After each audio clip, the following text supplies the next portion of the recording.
Hey, what's up everybody? It's Flux with Fluxwithit.com, and I'm fresh back from NAMM, and what I've got here is a little beast called the Korg Minilogue. Now this is a 4-voice analog polyphonic synthesizer, and you've probably already seen all the details about this thing, so I'm not really going to get into what everybody else has been getting into, but I'm going to address just a couple of things.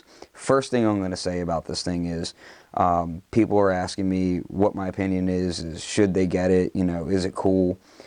Very first thing I will say, just to get this out of the way, is go ahead and get it. It's ridiculously fun, and honestly, next to the Mini and Micro Brute, it's probably the best buy in synths in a very long time.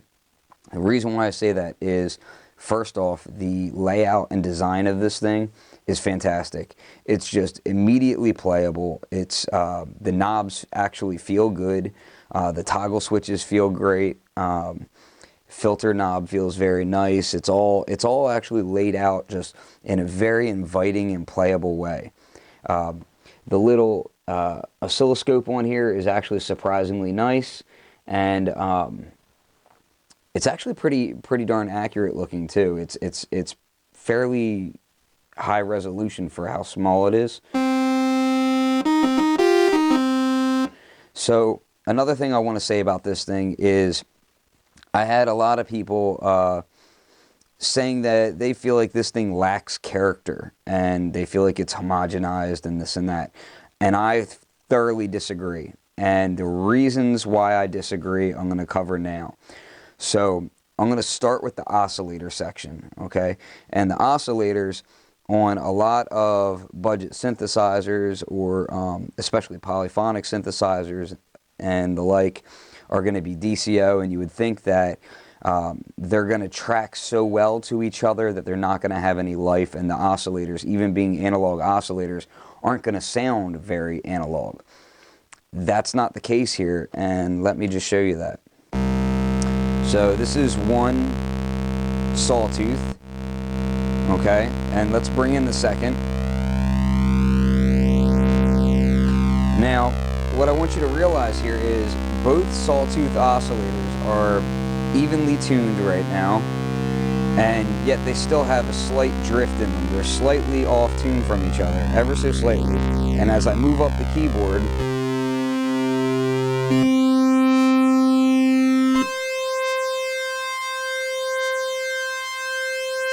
you'll notice that they do actually drift a little bit. There is a little bit of key tracking that is just ever so slightly off between the two oscillators, and even though that's technically speaking a flaw, it's actually a really good thing. It adds life to them, and it makes it sound like, a genuine analog, synth. You can hear it drifting through there.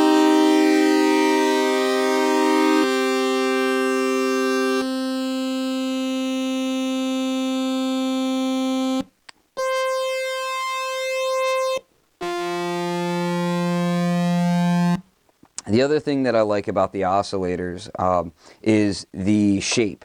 So let me just bring it back to one oscillator here. And if I adjust the shape here,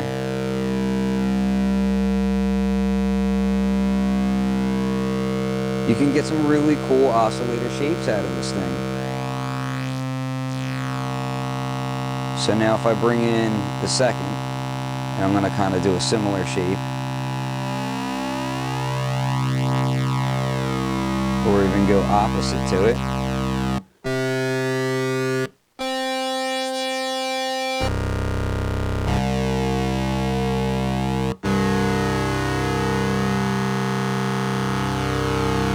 You get some really cool shapes out of this thing, and so it's not just your traditional, humdrum oscillators that are the same, saw, square, triangle, and that's it. Maybe a little bit of pulse width,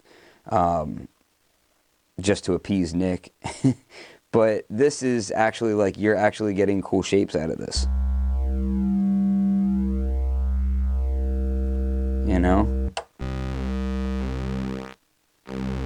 And the square wave, you go from 50 all the way up to naught, so that's pretty cool.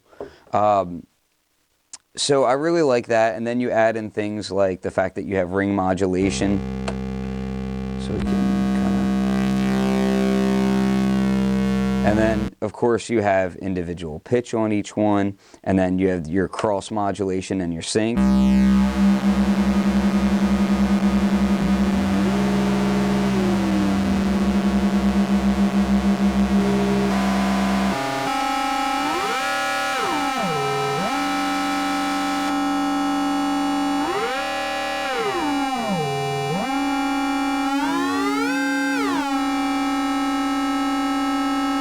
So the oscillator sections actually, you know, especially for the price point, but for the most part I'm going to leave price point out of this. I'm just going to talk about this as a synth because we all know the price point is crazy. So I'm going to stay on this side for a second here, and I'm going to talk about the one of the few aspects that I don't like about this thing, and that would be this little mod wheel here. I don't like it for a few reasons. One, it's one of the few parts on the synth that you actually feel cheap. And by that I mean it's got this like little dinky spring inside of this thing, and you see the little metal bar that you're moving to cause the adjustment, and you can see the plastic inside of there, and it can wiggle just a tiny bit. Now this is a very minor gripe, but you know, I don't also really like the angle that it is. So this way would be pitch up, this way would be pitch down, but which would be fine if it was completely horizontal, but because it's kind of angled down a little bit, it feels weird going up in pitch, yet I'm pulling it down a bit. I don't know, that's just a personal thing. So this thing is like kind of take it or leave it. It's nice that there's something there to do modulation with. I'm not a huge fan on it. Tempo range is pretty nice. We go down to 56 up to 240, so you got a decent tempo range on there. Mixer section is, you know, fairly normal. So you've got your VCO1, VCO2, and then noise. The external audio input is not on here. You attenuate that by your own mixing means. So don't worry about, you know, oh well, is it going to take over the noise knob or something? No, it's just you know, it's just a set input level, and then you can attenuate it outside. Filter section. Filters, this is where, you know, a lot of people tell me, oh man, you know, it's got no character, this and that. You know, we got into some debates at NAMM about this, and I totally disagree that it doesn't have character. Couple of things about the filter. Because the filter is the way that it is, and I'm going to get to this in a second, but because the filter is the way that it is, meaning that it doesn't have Q normalization, or at least not 100% Q normalization, you will lose bottom end when you start bringing up the resonance.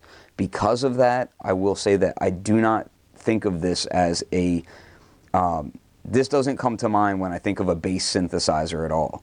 I think of it for pads and for other things, but not so much bass. And I'm going to illustrate that right now. So let's go ahead, we'll do square wave. And let's bring the octaves down here a little bit. So what we've got is 4-pole mode, filters all the way up, resonance all the way down, you know, filters all the way open here, and I'm going to sweep it down a bit.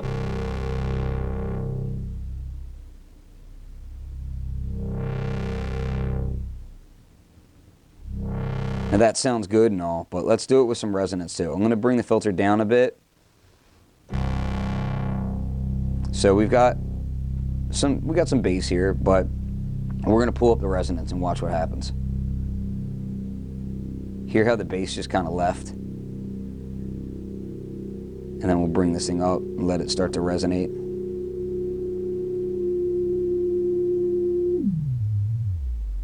Now you can get that sine wave self-oscillation for sure. Let's bring this up.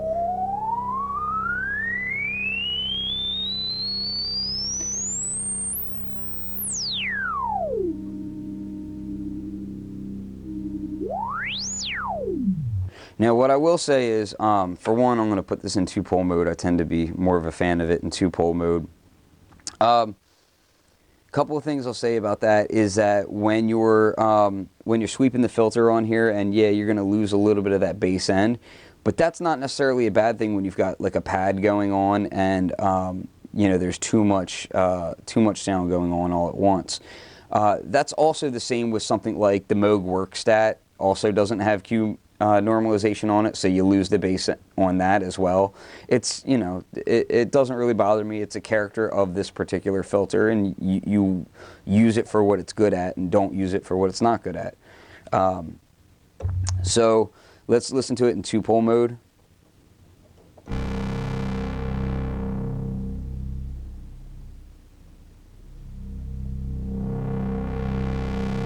And with some resonance, we'll go to 50. You hear how it just sucks it away, the sound away when you bring that resonance up?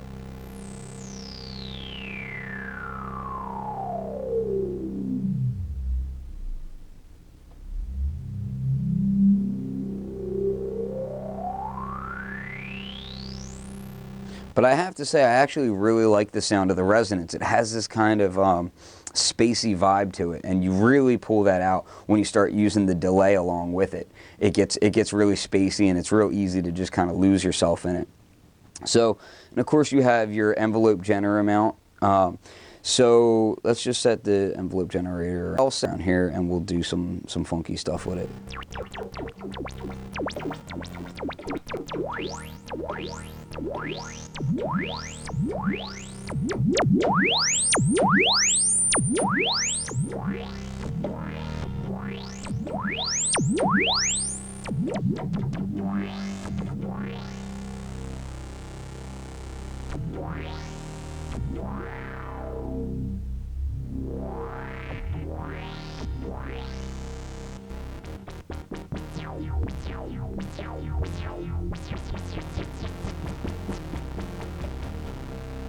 So the filter will also track, and you can set it to 50% key track or 100% key track. When you do that, let's turn the oscillators down. We'll turn the resonance up, and we'll take the filter down. Oh, let's take that.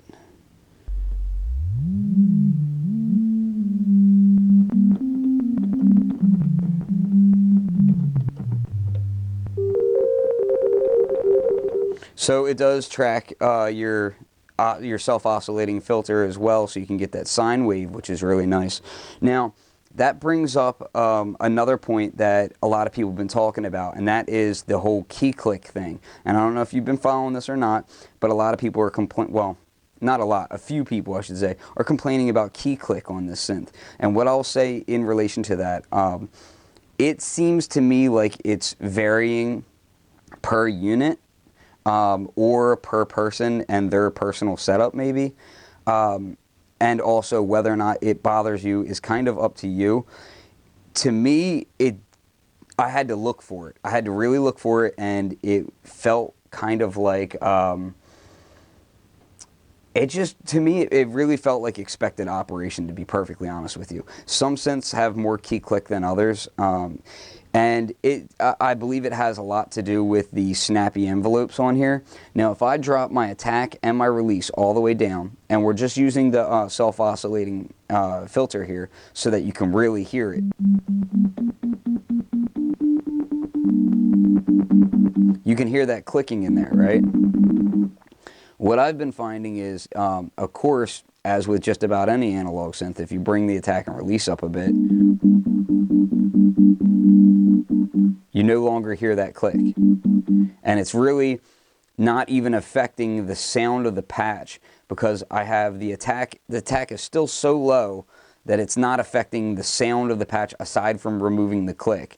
And you have to do it on attack and release, because both the attack and the release are super fast, and it's cutting the sound on and off when it's not at a zero crossing. Now, I know that there's been debate about that as far as whether or not it's, you know, is it really the snappy envelope and it cutting it off, or is it, you know, the VCA, is there a big DC offset, or, you know, is there noise, or this or that?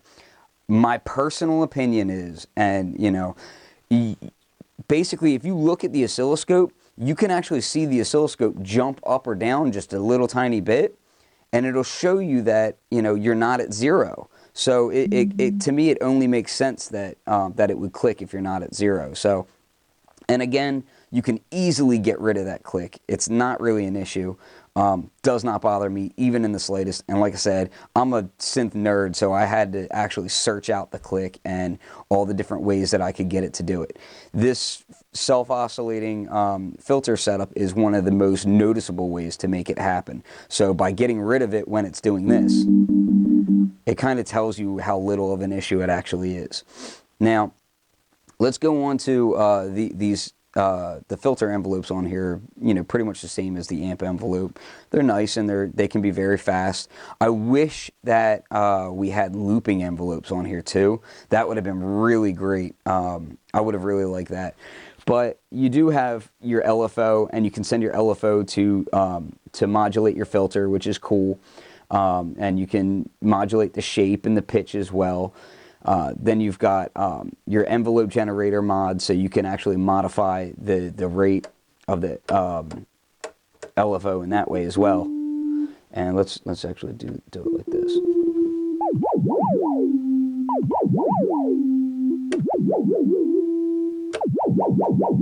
You see, so that's pretty cool. I like that a lot.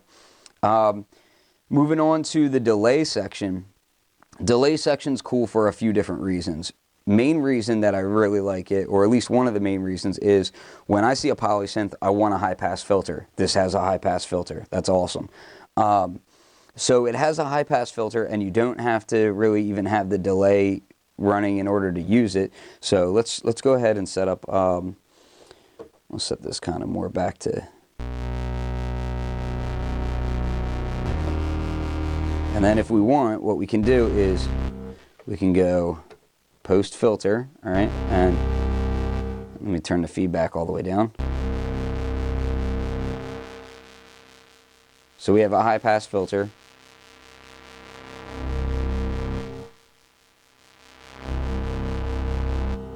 And you can set it to the pre-filter setting, which means that your initial sound will not be affected by the high pass filter, but the delay sound will be. So if I bring it up, you're not going to hear it. But if I bring the delays up,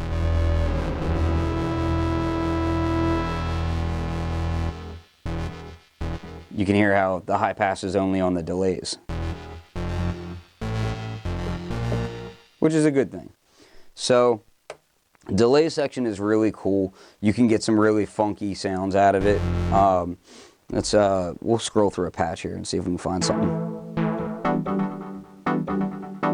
And as you manipulate it, it's kind of like a bucket brigade style delay.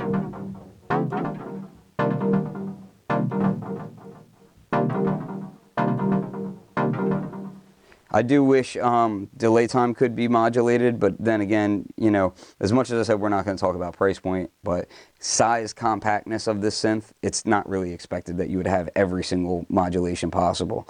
Moving on from there, I want to say the oscilloscope screen, I absolutely love it. It's the only synth I can recall that actually had an oscilloscope directly on the hardware. Maybe there is some other ones. I don't know. So maybe like some Waldorf or something did it. But anyway, it's super cool. It seems like such a little thing, but it just adds to the playability and the fun of the whole thing. And that's really the whole key to this whole synth is it's fun, you know. And that to me is like, you know, that's worth everything right there. The sequencer on this thing is actually really easy to use and really fun. So let's go, we'll go into duophonic mode, which duophonic mode is also really cool, but we'll talk about that in a second. The sequencer is super easy to program. So let's say I wanted to record my own steps, and it does record polyphonic sequencing, which is great. So let's say, what are we doing here? We're going to do record, right? And I can record these steps. So let's say,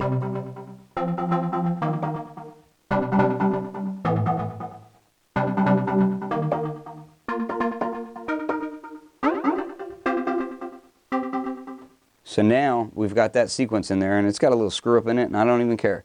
Let's just hit it. And I can kind of...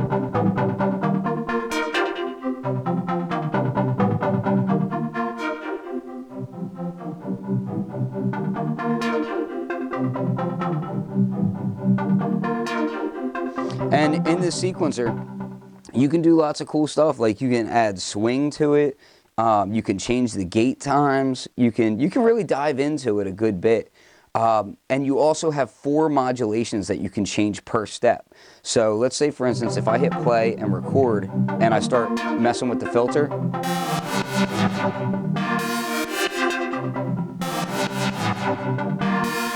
And let's say I want to mess with the resonance as well.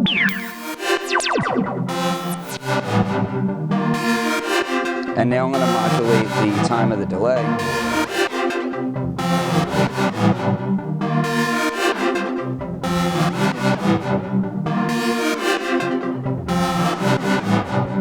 then I'll do the feedback. And when it's full, it'll tell you. So I can hit record and it'll tell me that it's full. And it'll list what modulations you have there. Another nice thing about that is you can actually dive into this. You can hit edit mode, and then it'll give you program edit, sequence edit, or global edit. Let's go to sequence edit, and then you can touch these buttons and they'll take you into different menus inside of that sequence edit. So if I hit the first one, it's your BPM. Then I step here, it's how many steps, so 16 steps. You can do step resolution, I'm on 8th. Swing amount, all right? And then you've got your gate time. Then I can step over here and it'll ask you if you want to clear it or motion clear it would be the knob movements, of course, the automation. And then I can go over here and I can see the motions and I can clear them individually if I like. Over here I can go to whether or not the motion for that piece is on or not. And then over here I can go to whether or not that motion is smooth or if it jumps right to the parameter for that step. So it has kind of like a slewing in between the steps, which is cool. Let's hit exit here. We'll go to a different patch. But you can see how, hopefully it comes through on the video well, but you can see how responsive this display is. I mean, it's very accurate. It's just it's very nice. The other voice modes inside of here are awesome. I mean, just super cool for such a compact little synth that like you wouldn't think of. I mean, of course you got your poly, all right? And then you've got this mono mode's cool. You got all these sub oscillators that you bring up.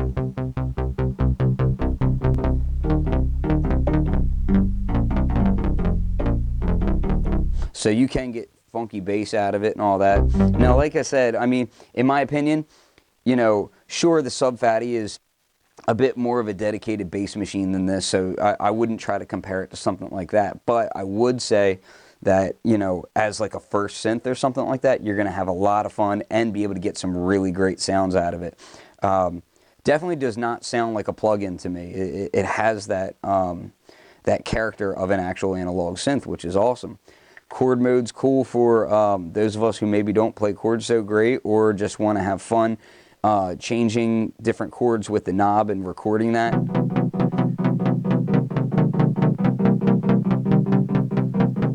So you can step through all kinds of different styles of chords like minor and sustained and sevenths and augments and, you know, all that kind of good stuff. And of course you can record all that stuff into your sequencer. The delay mode, it delays the second, third, fourth notes. So if I, and that's not, you know, that's not this delay. It's actually like delaying the triggering, which is cool. So, and then when you kind of combine it with the actual delay,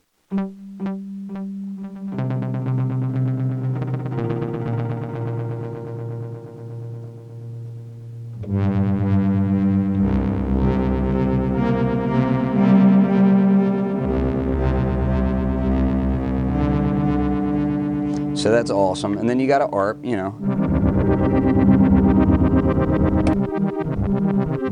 You know, sidechain is cool because it's really cool for if you're doing a bass line and then you want to lead over top of it. Excuse me, sorry, I'm still trying to get my voice back from NAMM.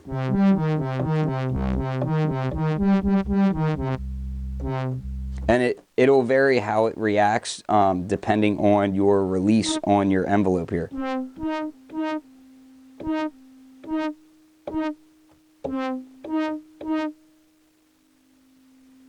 See how it comes back nice and slow when I have that long release?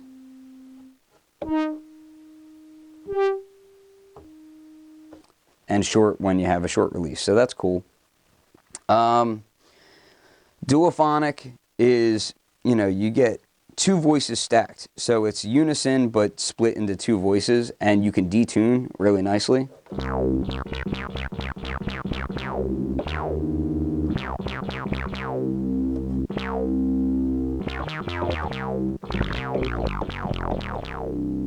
So that's cool.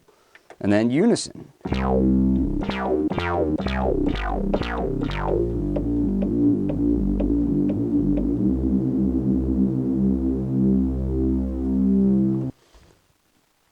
Diving into one last thing, I'm going to talk about the sync on this thing. Now, the sync is a continuous clock, so if you're using it with a modular, it's not going to trigger it per step by a individual trigger. It's just a steady, continuous clock. So if you're using it with something like the Volca Beats, which I have right here, I'll hit play, and then I hit play on the sequencer.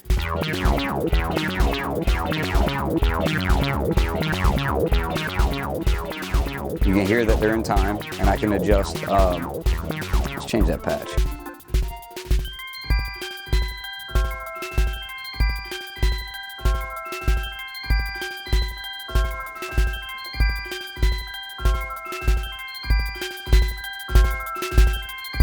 Okay, so if I want to adjust the tempo, watch how it'll follow it.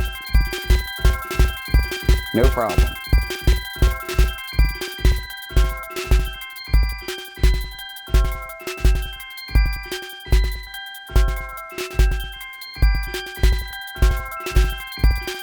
The only issue would be like if you're using something like a Zox box and you send gate out to the sync input. If the Zox box has a slide on it instead of an individual trigger, it's going to skip that step. So that could cause some syncing issues, I believe. But of course, you could just use the DIN output and then convert it using something like the Mode Machine's DIN converter, and you know have it send the clock that way, which would work fine. But this is basically the thing. So I'll play just a couple of quick patches and then we'll be done here. But I have synced it with both the Volca Beats and the Akai Rhythm Wolf, and you know a couple other things, and it just works really well. Super fun. So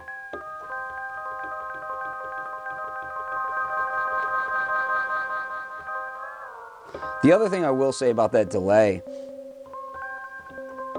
the delay is very noisy, so just be aware of that. Like if I turn the delay off, and if I bring it on, not sure if you guys hear all that noise in the signal, but it's definitely a noisy delay, but you know, it is what it is.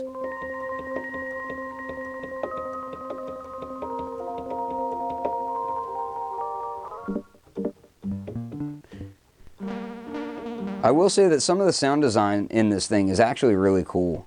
There's some pretty nice sounds in here.